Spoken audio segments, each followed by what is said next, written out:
There's a silent epidemic of disease that is unfolding in this country and around the world, the scale and proportion of which we cannot even begin to wrap our minds around. And this epidemic is an epidemic of mold toxicity. Depending on the study and researcher you speak to, somewhere between 5 to 50% of autism may be mold toxicity. In my experience, a large percentage of children who are diagnosed with PANS and PANDAS, children who can't regulate themselves, children who are acting in an aggressive fashion, children who have high degrees of debilitating anxiety, they have mold toxicity. Studies have demonstrated and suggested that failure to thrive, inflammatory bowel disease, severe allergies, immunodeficiencies, a host of other diseases may be in part or fully caused by mold toxicity. This epidemic is significant and it is causing so much disability. It is causing so much suffering, and it is entirely preventable. It is entirely treatable if we simply have the awareness to understand that it is happening and understand what to do about it. And that's the purpose of this presentation, to bring awareness around mold toxicity as it is impacting a host of children. My name is Dr. Pejman Katarai. Since 2008, I have been practicing integrative medicine, and I have worked with thousands of children who have suffered from a host of different diseases. And all of the training that I have done has been for one purpose: to better understand how to serve these children and better understand what I can do to help them heal. The outcomes, the changes that we have seen in the children that we have taken care of, especially as it pertains to mold, have been amazing. Children who were thought that nothing could be done for them suddenly start healing. Autistic children who are completely disconnected from the world in a relatively short period of time start becoming connected to the world. There's so much good we can do only if we become aware of mold toxicity and what it is doing to the children and adults in this country and around the world.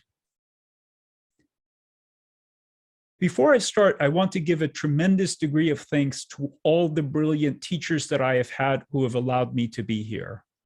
In particular, I want to give so much thanks to Dr. Neil Nathan. This man has helped me understand mold, and he's on a mission to help as many people as possible understand the toxicity of the effects of mold toxicity. Without him, I wouldn't be here. If you go visit drneilnathan.com, he has a tremendous amount of resources to help you see what is going on, and he's training hundreds of other doctors to do the same thing. I want to give gratitude to Dr. Kamyar Hidayat, who helped train me in systems biology, which is basically a way to look at the human system as one whole and understand how all the things come together to affect our experience of life. Without him, I wouldn't be here. But ultimately, it's a cumulative training that I've had from many brilliant people who have allowed me to understand things and ultimately have contributed to the coming forth of this presentation. We must understand the degree of harm that may be taking place. When you consider the prevalence, and this is the important part, when you consider the prevalence of mold toxicity, it is entirely possible, we don't know for sure, it is entirely possible that mold toxicity is ultimately causing greater harm than glyphosates and other pesticides. It may be causing more harm than heavy metals, including lead. And ultimately, there are so many other toxins that are affecting our health, and mold toxicity is something that we are not paying attention to. Now, it's not to say that these other toxins are not important. They're horrible toxins. And in fact, glyphosates and heavy metals cause very similar degrees of physiological harm as does mold or mold toxins.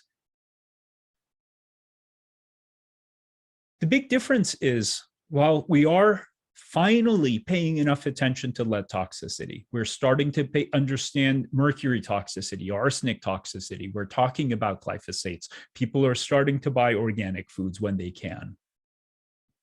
The same degree of awareness does not happen around mold. It's lacking. Even if you take the prevalence of lead and you quadruple it to account for arsenic and mercury and everything else, that's still 10%. Depending on the study, somewhere between 10 to 30%, being conservative, of homes in the US have mold. The physiological complications and effects of mold toxicity is just as bad as lead, if not even worse. Except we're not aware of it as a community. Physicians are lacking awareness. Widely available and accurate tests are missing. So even if a physician understands how to test for mold, they will likely miss it because of the limitations of the technology. Mold is highly prevalent in homes, yet very few people are aware of the fact that the mold is there. It's not like you have one ceiling that's about to cave in because there's so much water damage and mold. It's not like that. Most of the time, the mold is hidden. It's in a wall cavity. It's in the air conditioning unit. It's in the basement. Or families saw that there was water damage. They saw that, oh yeah, we had a leak around my daughter's bed. We had some water staining. The wall, was kind of damaged, so we just painted over it. And who in God's good earth would ever think that that quote unquote little leak is the reason why the child has severe asthma, or the child isn't growing, or the child isn't learning, or the child has autism? We cannot even begin to wrap our heads around the fact that that little leak is the reason why the child is falling apart, except it can be. And that's the whole purpose of this conversation, to bring awareness around these things. As mentioned, mold toxicity is incredibly difficult to diagnose. So even if you were aware of it and your physician was aware of it, they can order a test, and that test can come back looking relatively normal.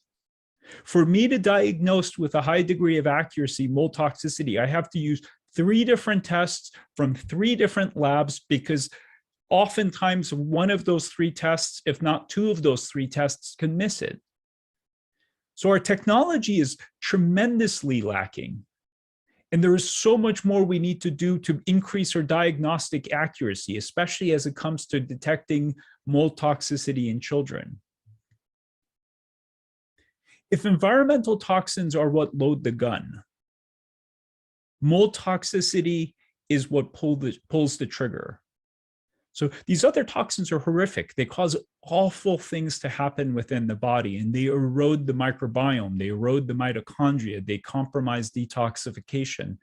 And when mold shows up, it's like unleashing the bull in the china shop, and it just completely wrecks the system beyond a place of the body's ability to heal itself. It literally tips the body over beyond a place where the body has the capacity to detoxify or to heal itself. There are multiple systems that are ultimately affected by mold toxicity. Mold toxicity and the mycotoxins they have can affect the brain cells. It can compromise detoxification. It can compromise the gastrointestinal tract. It can compromise the microbiome. Think about penicillin. Where did penicillin come from? Penicillium. Do you know what penicillium is? It's a mold. Most antibiotics were originally found in molds. Mycotoxins affect hormone production, the immune system, protein synthesis, the mitochondria. Ultimately, multiple human systems get hit, and that is the reason why these toxins are so dangerous, why they're so problematic, why they can cause so much suffering. And when we say mycotoxins, we're not talking about a single toxin. It's not like these toxins are just single toxins that show up by themselves.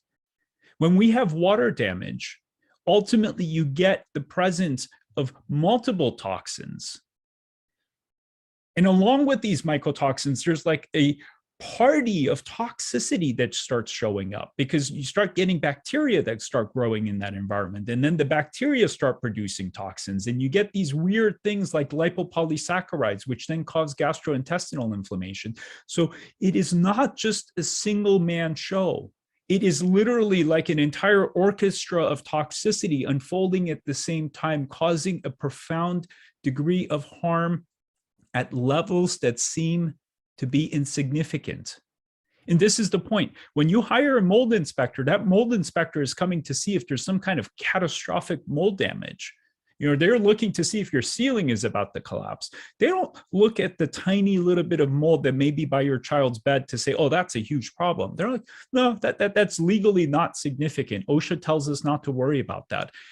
And that is the problem. Right now, we don't have this understanding that you don't need huge amounts of mold to cause horrible disease. If the exposure happens early enough, like in utero, if the exposure happens in infancy and it happens long enough, it's enough to cause illness. So how common is it really? So this is a study produced by the EPA. So this isn't some random quack in the middle of their basement, pumping out garbage. This is the US government data that says that somewhere between 8 to as high as 50% of homes in the United States have some degree of mold toxicity or the presence of mold. When you add flooding into the picture, the statistics shoot up to 45%, with up to almost 15 to 20% of the homes with heavy amounts of mold. And think about these poor families who have had a flood and they didn't have enough insurance or money to remediate the home. And they're like, you know what, we'll just kind of fix it and we'll be fine. Except now there's some poor child who can't learn. There's some poor child who can't manage themselves. So they're put on antidepressants or antipsychotics. Or the child has developed autism, or the child isn't growing, or the child isn't able to breathe because they have severe asthma. We can change all of this if we start paying attention to it. We can start changing this if at a societal, governmental level, we get to a place where we say, oh my God, this is causing a tremendous degree of suffering. This is causing a tremendous degree of cost if you just want to be financially selfish. There is so much impact that is being had, except we are not talking about it. We are not even aware of it. How does mold toxicity happen? How does the growth of mold happen? Well, it's actually really, really simple. You take drywall, which is basically calcium sandwiched by paper, and you add water to that paper, you get mold. Paper, in general, comes from trees. Trees, and especially the bark around them, have mold. So most drywall has small amounts of mold spores actually embedded into its matrix.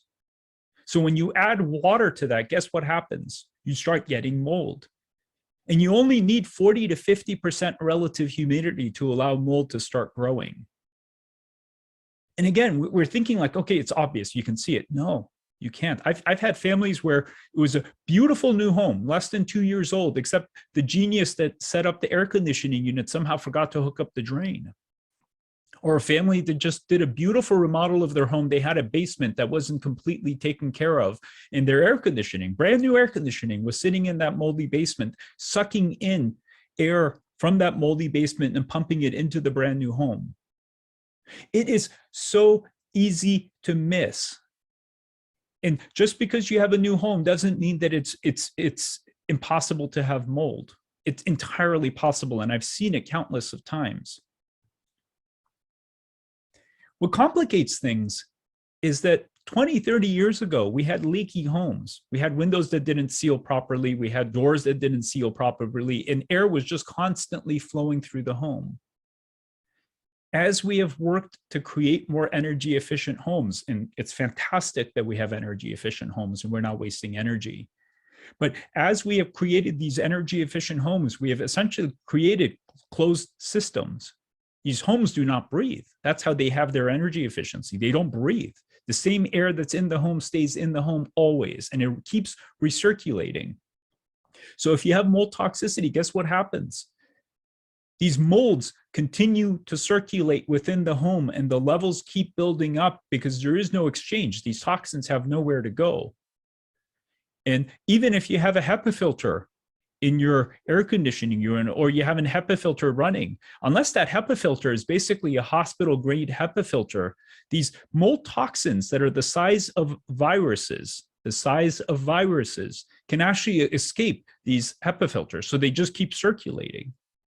Now, many people think that, well, you can't really get that much toxicity for just a little bit of mold. You actually can.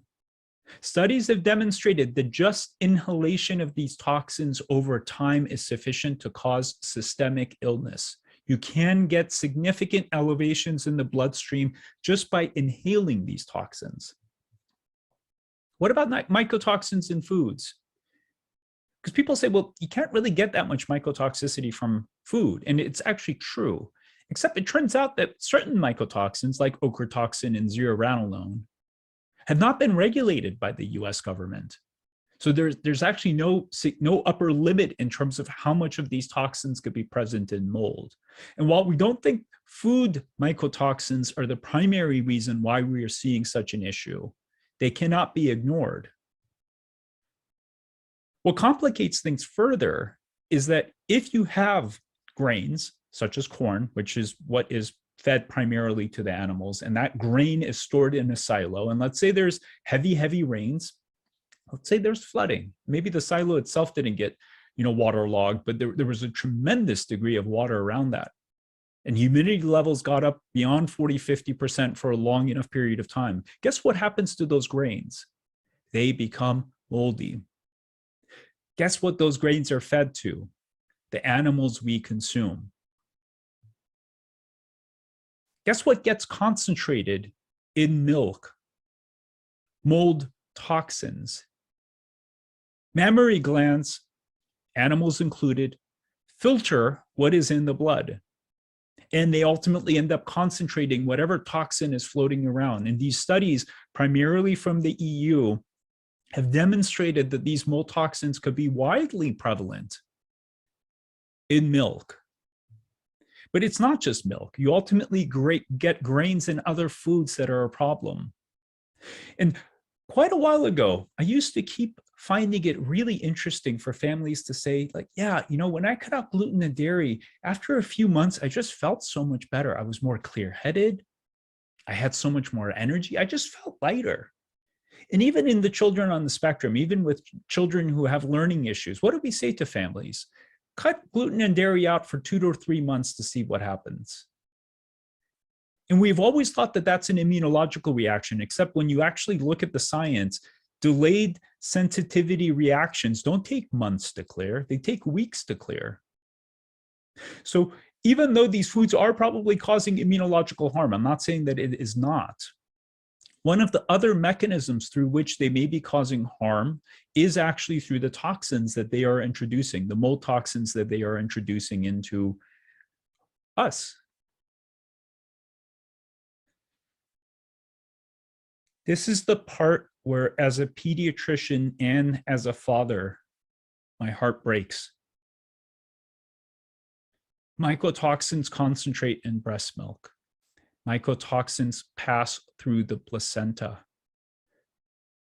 So when you have a little human being that has not yet even made it into this world, if a mother has exposure to mycotoxins, and this includes environmental, so let's say the mom is drinking some milk, let's say the mom is eating some bread, and she happens to be in a home that is toxic and has a heavy infestation of mold. What happens to that fetus? We're going to talk about how mycotoxins affect the mitochondria, how they affect the immune system, how they change the gastrointestinal tract. What happens to this poor fetus that is growing in a soup of mycotoxins? What happens to this fetus that is now born into the world, and the first thing they get is breast milk that is contaminated by mold toxins? What happens? We don't know. We don't know. What terrifies me is to think how many children who we call autistic were these babies that basically grew up in a soup of mycotoxins since they were conceived. And we're not even thinking about it. We're not even talking about it. We're not even looking to diagnose or assess these children for these toxins. But it's not just these toxins. These kids are born with the soup of other things. And that collective combination is probably what is causing the catastrophe. In this degree of catastrophe, we don't understand. We need to understand. We need to study. We need to talk about this. Part of why we need to talk about this is because the first few years of an infant's life is when their systems basically get wired. Their microbiome forms. Their immune system starts priming itself. The nervous system is developing. So you get neuroplasticity. You get the neurons basically pruning and forming these networks. And when these mycotoxins are prevalent in those formative years, a degree of disaster may unfold that we do not understand. We can prevent this. We can prevent a lot of this if we start talking about it, if we start becoming aware of it. But we need to have these conversations. This is what mold toxicity can do. At least in my experience, and quite a few of my mentors that have taught me, at least 50%, if not more, of brain inflammation, including PANS, these poor kids that can't regulate themselves, is probably mold toxicity. That child that you see that is having unbearable aggression or unbearable anxiety is probably mold toxic. Severe allergies, asthma, eczema, failure to thrive, memory problems, learning disabilities. Kids who looked at me, 8-year-olds who looked at me and said, "Do you think I'm dumb? Do you think I'm dumb?" Kids who have looked at me and said, "Do you think I'm bad? Do you think I'm evil?" is what that kid was asking me. And I look at these kids and I say, "No, you're not dumb. No, you're not bad. You're good. You can learn. You're smart. There's something happening that's causing you to be sick. And that sickness is why you experience things the way you do. It's not you." But what happens to these kids who never hear that, who ultimately come to think of themselves as bad, and they're just mean, and they just can't control themselves, and they fall apart? What happens to these poor kids that just don't learn, and they can't learn? So they just come to think of themselves as dumb, and they just give up. They just give up. They just give up on life. What happens to them? We medicate them, and I have nothing against medications, but how can medications work when the physiology of that human being is falling apart? They can control the symptoms, they can help improve concentration, and that's fine. But we have to address the underlying physiological catastrophe that is unfolding first, or at least alongside with the medications.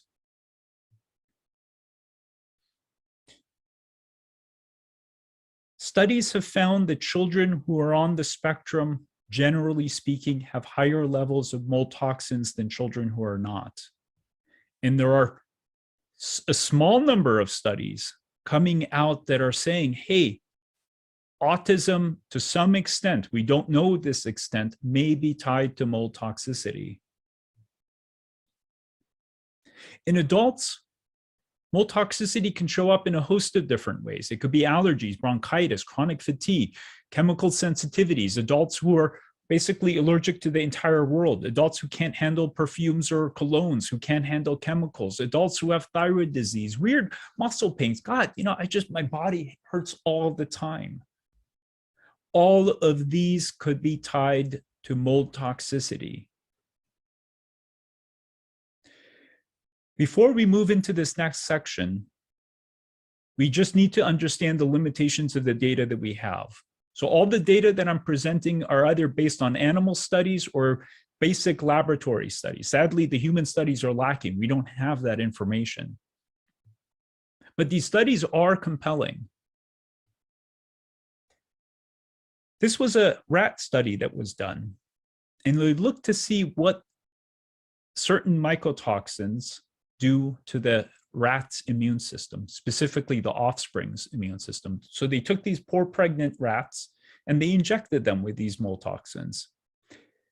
They then went to see what happened to the offspring once it was born. And what they found was that there was a significant disruption in the immune system of the offsprings that was ultimately leaning towards this Th2 response, which is basically immune dysregulation, for lack of a more technical way of describing it. There is so much that is happening to these fetuses, these children, once they are born into this world. Their immune systems are already altered. And then think about what happens now when that child, who may already be having some degree of immune dysregulation, is then breastfed the MYOTOXINS for the first year or 6 months of their life. What is really troubling is this immune dysregulation is actually happening at a genetic level. These mycotoxins are basically changing the code, the genetic code that wires these immune cells to behave in a certain way. And this immune change is happening for weeks after the exposure happened. And in most kids, it's not like they just get a single dose of mycotoxins and they're done. It's a constant exposure. What is really troubling is it's not just one single immune cell. It's not just even one genetic change that's happening. There's a concept called the inflammasome, which is basically the A to Z process of how inflammation is ultimately regulated, from the very beginning of the genetics all the way down to the cellular functioning. And there's one called NLRP3. Mycotoxins can activate these inflammasomes. They can literally change the entire setup of an immune system from A to Z. And ultimately, that change can show up in all kinds of unusual things, from obesity and diabetes to cardiovascular disease to microbiome changes to autoimmune disease. Again, we cannot even begin to understand the total scope of problem that is before us. And again, it doesn't take gallons of mycotoxins. It doesn't take a whole home about to collapse because of the presence of mold to have a problem. Subtoxic concentrations are enough to cause harm. Mycotoxins don't just trigger an autoimmune or inflammatory response. They actually are also immunosuppressive.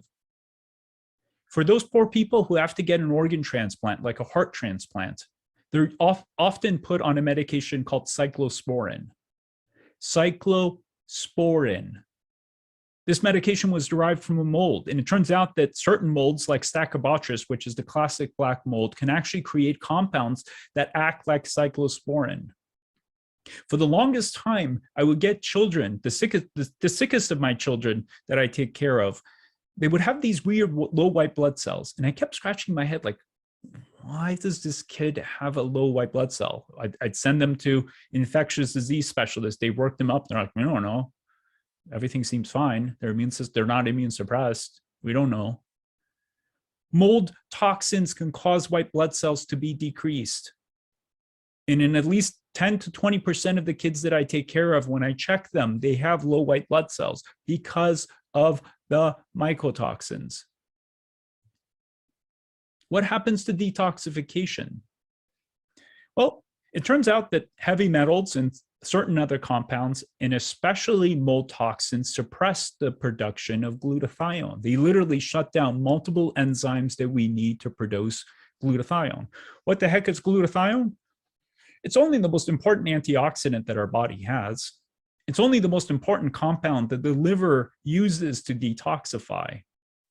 And it turns out that these mycotoxins and other compounds collectively can shut down these pathways. It turns out that mycotoxins can also disrupt NRF2. What is NRF2? Well, it just happens to be a compound that regulates basically our entire body's antioxidant regulation pathways. NRF2 is needed for our body to produce antioxidants, including glutathione. When NRF2 is disrupted, what happens is basically our body's ability to produce a host of antioxidants that it needs for detoxification gets compromised. When NRF2 is disrupted, it turns out that our liver's detoxification pathways, phase 1 and phase 2, the two primary pathways needed to detoxify, get compromised. And what I see in the children that I take care of is basically they've lost the ability to detoxify. Like their detoxification is ground down to essentially a halt, like a halting stop. Their liver pathways don't work. And that's why these kids become so toxic. And what is really disturbing is they stay toxic.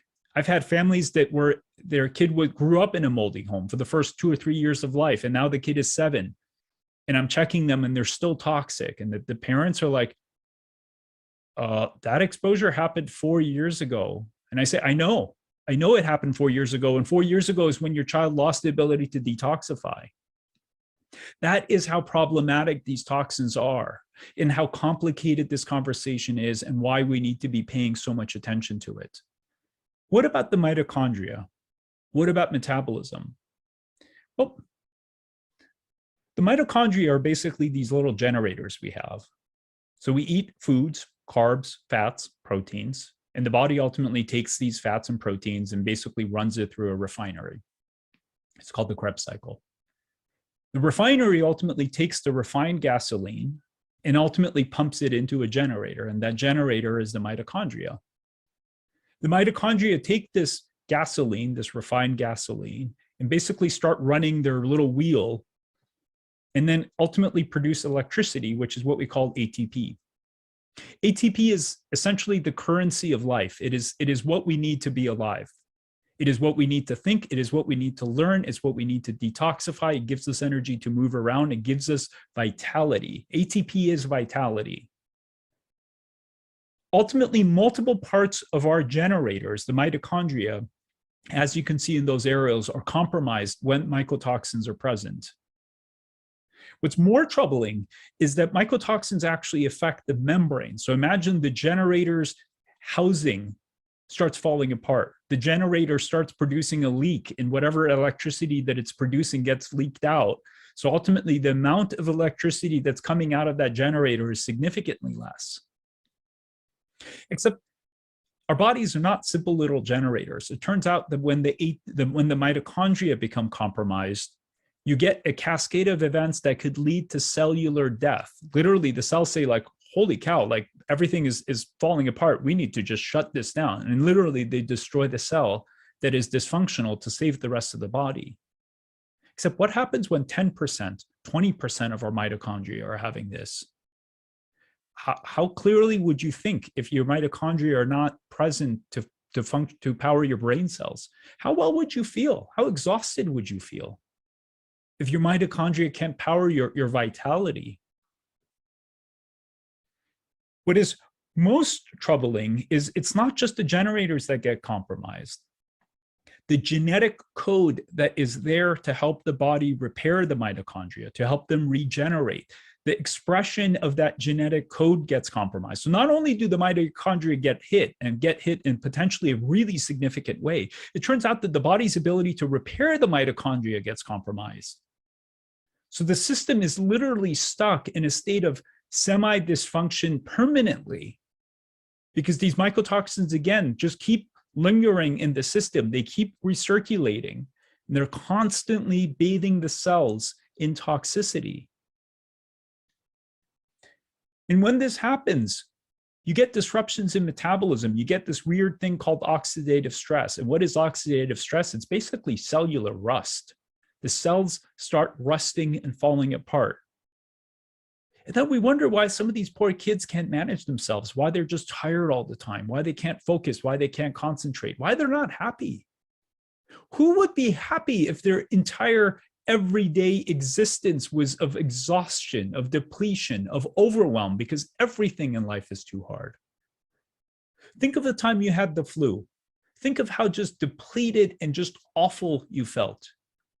Now, imagine if that is your everyday, every moment experience of life all the time. And then we expect these kids to be happy. We put them on Zoloft because they look depressed.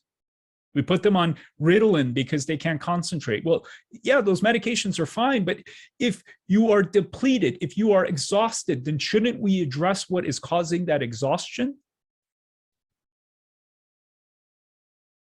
And ultimately, the cellular rust damages the mitochondria, damages protein synthesis. which ultimately causes some children not to be able to grow. It causes lipid peroxidase. It damages the fats, which is why sometimes cardiovascular disease develops. There's something even more concerning than that, and that's a concept called the cell danger response. So while mycotoxins ultimately trigger these whole inflammasomes to cause inflammation, what also happens is because the mitochondria are damaged, you essentially get a whole body cellular alarm. Literally all the cells are freaking out and they're like, something is wrong, something is wrong. And when you get this cell danger response, organ systems, physiological systems, including the nervous system and the immune system, start dysfunctioning because the entire body is in alarm, is in a state of alarm. Mitochondria don't just affect the cell danger response. They essentially affect just about every other system that's out there, because every organ system, every physiological process we have in the body requires ATP. It requires electricity to function. So hormone production starts acting in a really weird way. Skeletal muscles don't work well, so these kids are just tired all the time. I've seen kids who can't eat because their jaws and their mouths are too weak. They get tired too easily, so they take a few bites of food and they're just like, I don't want to eat anymore. It's just too much. Cognition starts changing because guess what? Brain cells are the most energy-hungry organs in the entire body. That's not news. Except these most energy-hungry cells in the body are lacking energy to do what they do. And guess what? It shows up as severe brain fog, which we then call ADD. We call learning disabilities. We call depression. The gastrointestinal effect gets affected. Multiple systems get affected just from the mitochondria. Forget about how these MYOTOXINS are affecting these individual systems directly. And ultimately, you get these weird findings if you ever do the test. And I've run these tests on hundreds, if not thousands of kids. And I see the same pattern over again. The mitochondria are compromised. And also fat, the ability to break down fats and turn them into energy is compromised. So fatty acid oxidation is compromised. So ultimately, there are multiple different problems that are happening at the energy production level, which is causing these kids and adults to suffer. If you know of an adult who has severe chronic fatigue and they're just like, God, I'm just so depleted all the time, that could be mold toxicity. What about the brain? What about the nervous system? Well, this is where things get even more troubling, because it turns out that certain mycotoxins, at least that we know of in terms of what they do to the brain, can compromise the blood-brain barrier. So literally the coating, the little protective force field that the brain has to keep nasty things out of it gets compromised. And all of a sudden, proteins start leaking in there, immune cells that don't belong in there start leaking in there, and you get all of these other things coming into the brain that is ultimately going to cause further damage, further harm, further dysfunction. But it's not just the blood-brain barrier, because these mycotoxins can ultimately cause cell death in the brain cells.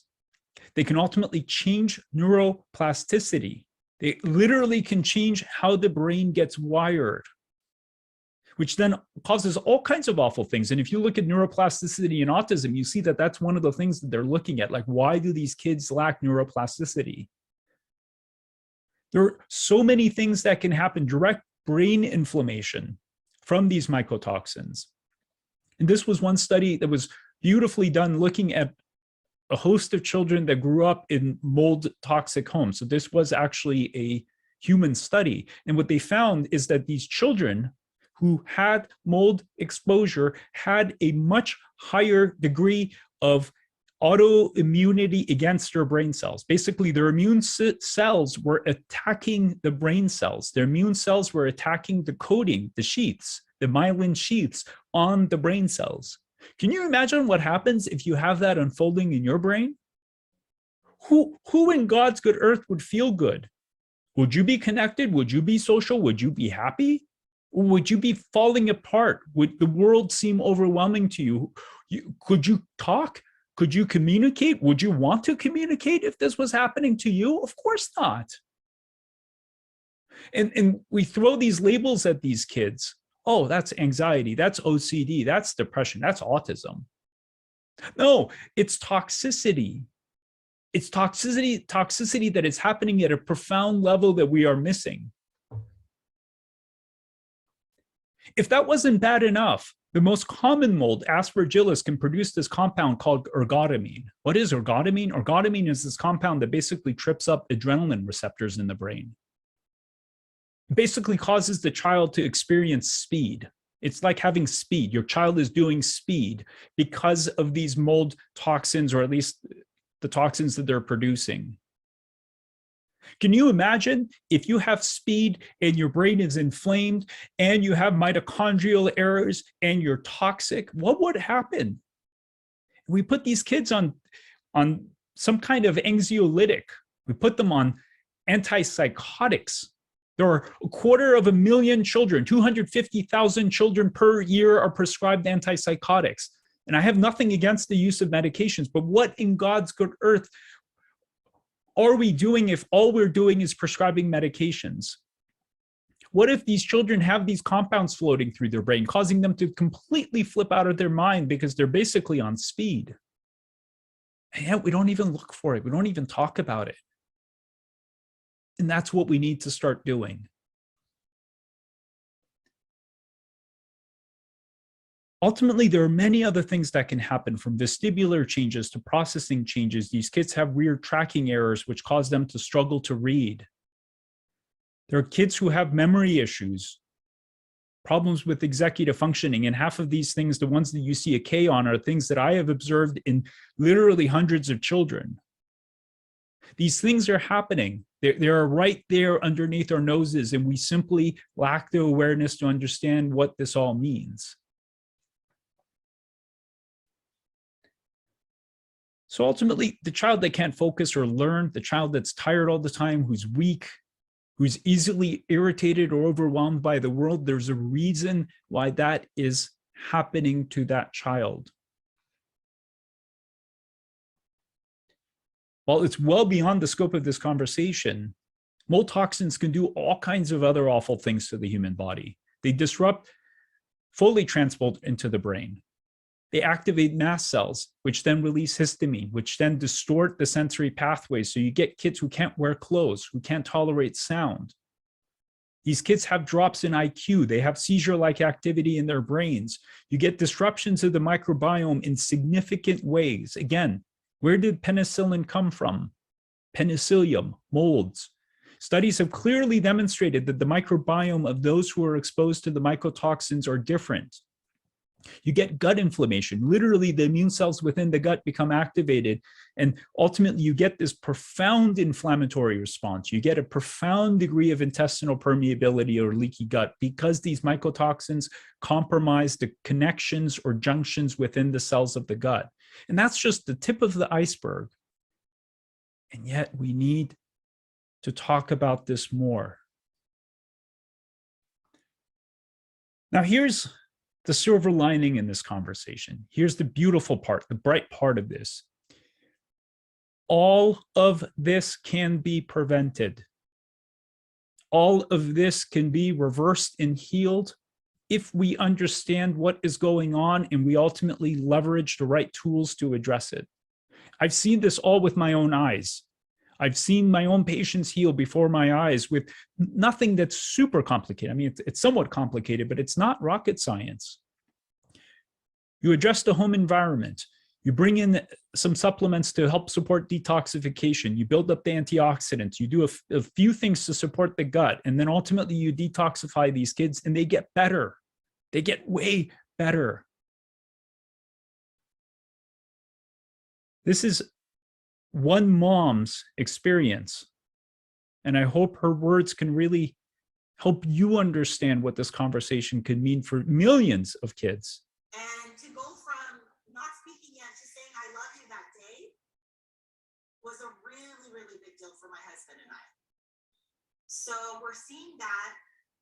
We're seeing the speech and eye contact, more paying attention more to us and paying attention to your siblings more. being able to play with them more when she wasn't able to before. Just being able to express her needs. Basically, like, oh, I need this, brings it to me and asks for things, and just really more aware, more present, and more calm in her and comfortable in her own body. Just comfortable in her own body and her own skin, so she's able to be herself, to be free, for her soul to be who it's supposed to be. This is what's capable. This is what's possible if we understand what to do. Ultimately, there are a host of things that could be happening. And if you just look, it's obvious. Most adults who are exposed, if they have something going on, they start experiencing a weird degree of brain fog. Yeah, you know, my husband who used to have photographic memory, he's starting to forget things, and we never understood why. Yeah, you know, I just thought that because I had 2 kids, I was just exhausted all the time. I didn't understand why. Yeah, my cycles are completely off, or God, my thyroid is off. And yeah, my kid is having issues too. They're right underneath our noses. These problems are right underneath our noses if we just learn how to identify them and say, God, could that be mold toxicity? Could we be having mold exposure here? Did we have mold exposure in a prior home for a significant period of time? And again, we have so much awareness around certain things like lead. We need to make mold toxicity the next lead. We need to bring that degree of awareness and resources to understand it, diagnose it, and ultimately treat it.